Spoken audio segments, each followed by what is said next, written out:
Let's go back to The Weight of Poseidon, and I could go through the variety of tracks on this CD. I could talk about Dos Cuerpos, which kind of seems to me like to be like, if there was a single, that would be the one. People talk about that song a lot, and I've seen a lot of literature on it.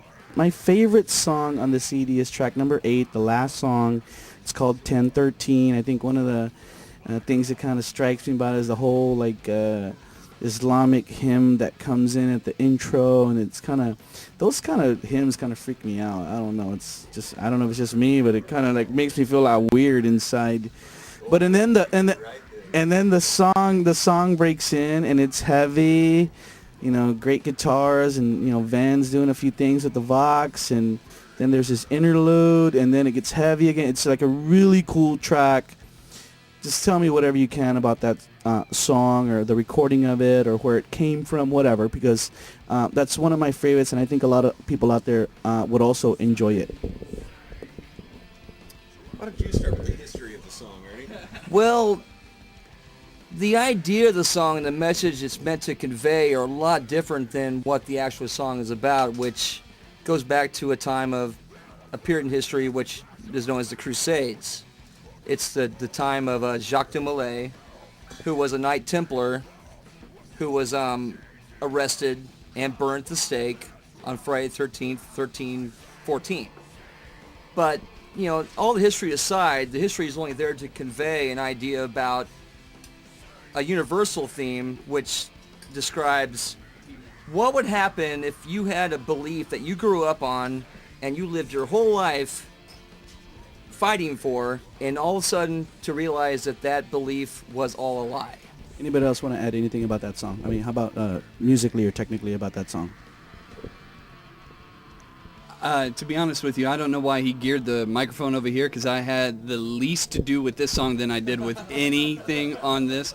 I didn't even write the lyrics to it. If you listen to what metal is in the various cores nowadays, this I think really goes back to the arena rock roots. When I think of The Weight of Poseidon, for me, I think of 1013.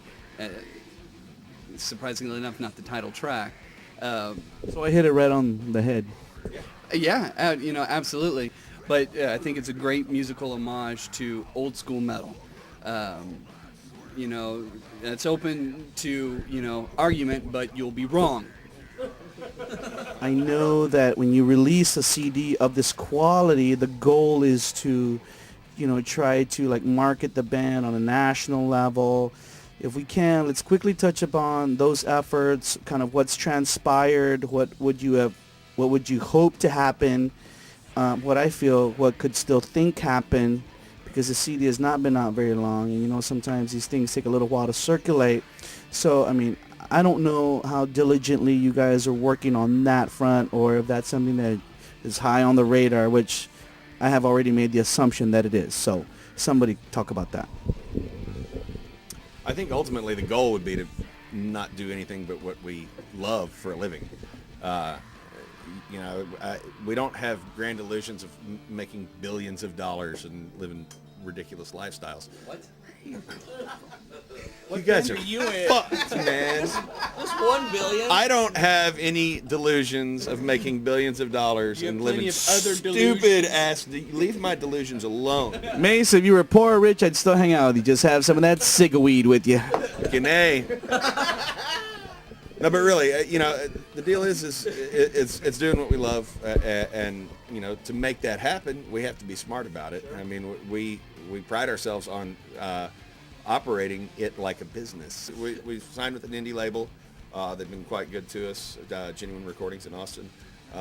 We signed, Bruce Gardner, good man. On that front, just really quick as it crosses my mind, so where is the CD being distributed? Is it just regionally, or let's talk about that. We're nationwide through Burnside Distribution, which has a ridiculously chunky catalog. Texas-based company? No, it's California-based. Yeah. How'd you guys hook up with that? That was through Bruce at Genuine Recordings. Yeah. They sent them the shit. They heard it and they were like, "Oh yeah, this is great. Right. Let's get it out there." I think there's a lot. I think that's why things like that happen. I mean, a lot of people obviously are digging on the disc. What are you guys doing to actually, build the fan base? Oh man, it's got to be mixed. It's got to be mixed mediums. Of course, there's the internet. There's MySpace, though. We have recently decided that our allegiance is with Facebook, and the importance of getting your face out there can't be downplayed. It can't be downplayed at all. I mean, there's still you've got your digital age, but it's still rock and roll. It's still metal. As far as I'm concerned, the stage show is the advertisement to sell the CD and to sell the shirts. There's a lot of hitting it over and over again that's involved, and we have seen that in spades in Lake Charles, Louisiana. That's the place that we hit most out of state. It's a 5-hour trip, so it's quick. Where do y'all play out there? Agua, Louisiana, West Lake. Well, we played the Contraband Festival last time, and that seemed to have done a very big impact as far as that goes. But it's all about people want to see like a circus act, a trapeze act. They want to see you take a chance and fall. They want to see a rock and roll show. They don't want to hear it online all day or on a CD. They want to see you do it. And that's the magic, and that romantic aspect will always be there. And I think as long as that thrives, then there'll always be live bands, whatever happens.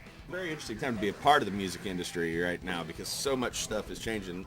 What you're talking about, with the internet coming full force the way it is, it's changed the scope of the kind of money that record labels can make. You search for us on Google and you do a video search, you will find that somebody that we have no affiliation with in Brazil downloaded all of our songs and put them all up on YouTube. You've made it when your song is up on YouTube and you're not making shit off it. Yeah! The whole album? Yeah! The whole album? The entire album on separate fucking... I think that's awesome. I'd be super happy. Awesome. Great. Absolutely, that's awesome. If people, it's like we played at a place called Blues out in Burnett, and we were a couple of CDs short and no money for it. And we were like, fuck, someone stole our CDs. Someone thinks our shit is worth stealing. That's bad fucking ass right there. Yes! Steal our shit. You can download our fucking t-shirts. Steal our CDs, that's fine. Okay, so as we end out, gentlemen, any last words that you want to say either about the Weight of Poseidon, Dead Earth Politics, Austin, anything that you want to share with the people, not only in our region, but around the world who will see this interview on YouTube next month? Absolutely. Don't be discouraged by all the bullshit that you're hearing from all these so-called metalcore bands and other crap bands that are just geared through the labels as a one-off. There are other bands out there, whether you like us or not. We are a tribute to those bands that do it because they love it and don't fucking take orders from anybody. If you look and you support, they will be there, and they will come in droves. Trust me, we will be part of those droves. Just let us know where you are, and we'll go to you. I promise. I'm not going to follow that up, man. Ben's great, isn't he? How about you, Hernando? You got something to say? King Diamond rules! Death Angel Testament, right there? Yeah, fucking metal! Ernie, I'm glad you're here at the MetalWorks tonight, man. I love you. I love you. I love you. San Antonio. Yes, we're signing off once again, and this may be the final show, but you know what? Remember, you saw Dead Earth Politics. El Metal came out for Dead Earth Politics tonight because I believe in the brutality of this CD called The Weight of Poseidon. Go out to their website, deadearthpolitics.com, to pick it up or just download it wherever you find it on iTunes or anywhere out there. Remember, you saw the band only right here on Rob's MetalWorks.